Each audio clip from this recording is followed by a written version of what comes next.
ഒരാൾ എന്റെ മേലൊരു സ്വലാത്ത് ചൊല്ലിയാൽ ഒരു മലക്കിനെ സൃഷ്ടിക്കപ്പെടുകയാണ്.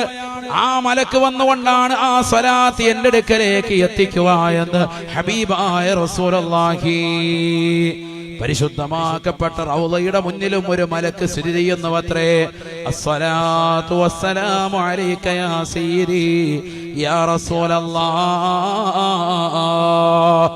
എന്ന ഒരു ഉമ്മ സ്വലാത്ത് ചൊല്ലിയാൽ, ഒരു സഹോദരൻ സ്വലാത്ത് ചൊല്ലിയാൽ, അവനറിയാവുന്നതാകുന്ന ഏത് സ്വലാത്തും, ഇബ്രാഹിമിയ സ്വലാത്തും മറ്റേത് സ്വലാത്തുമാകട്ടെ, അതിശ്രേഷ്ഠമായ ഇബ്രാഹിമിയ സ്വലാത്ത് തന്നെ നീ ചൊല്ലിയാൽ തന്നെ റൗളയിൽ നിലകൊള്ളുന്ന മലക്ക് പറയും, നബിയെ തങ്ങൾക്കിതാ ഇന്നാലിന്റെ മനുഷ്യൻ സലാം പറഞ്ഞിട്ടുണ്ട്, അവൻ സ്വലാത്ത് ചൊല്ലിയിട്ടുണ്ട്.